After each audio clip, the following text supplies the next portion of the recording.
Technology is changing the way students of today are learning. Over the last 20 years, there have been significant developments resulting in more information and services available at our fingertips. Here at Plymouth, technology is playing an increasingly important part in teaching. Student ownership of sophisticated mobile technologies is now commonplace. Many use these technologies to aid their learning. I use my phone quite a lot because I'll sit there and record the whole lecture audio-wise, and then I can refer back to anything I've missed when I go over my lecture notes. The Mobile with Plymouth app came about as a response to the changing nature of higher education. Professor Neil Witt tells us more about its development. So in the middle of 2010, one of the university's senior managers asked us what our plans were to develop an iPhone app.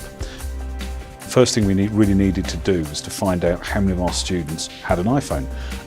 We surveyed about 2,000 of our students and ran some focus groups with them, and we found out that 17% of our students had an iPhone, but more importantly 63% of our students had a smartphone, and that showed us straight away that what we should be doing is developing a series of mobile services that students could consume on any device.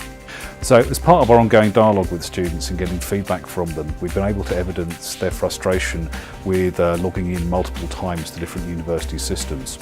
And this feedback has really informed the university's digital strategy, and for the past year we've been running quite a major single sign-on project that has the ambition of including all our university teaching and learning systems and associated resources, and to make them available to our students from our mobile app.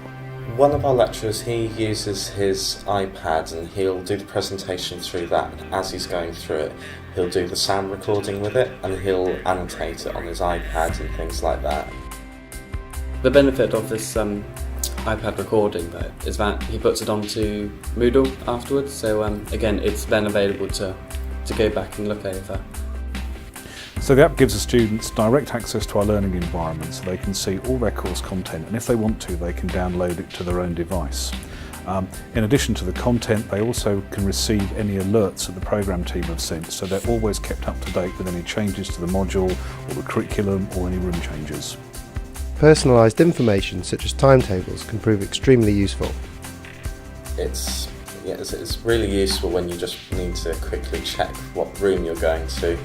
This year for some reason they seem to have got into a habit of suddenly doing room changes, and it's useful for that because then you can just quickly check on the app beforehand, and also it gives you alerts like when you've got a deadline due on Moodle or something like that, so that's where it's really useful. New for one of our lecturers this year is that he started making podcasts before the session, which means that in the actual session with the lecturer you can apply it. And I think that's where I certainly find most difficult. It's not learning it, it's applying it. Yeah, and that way the lecture is much more interactive than before. It's not just somebody standing at the front there talking at you for 2 hours. You're doing problems applied to what you've learnt. So the most popular feature in the mobile app is the access to timetables. The students really like the convenience of having their timetable in their pocket on their own devices. And we've also found out that first years gain a lot of confidence in where they are in the university and where they are on campus, because not only do they actually get the timetable of where they're supposed to be, they can link directly into all the location information so they can actually find their way to the lecture. Definitely the course timetable bits, also checking PC availability, that's really good as well.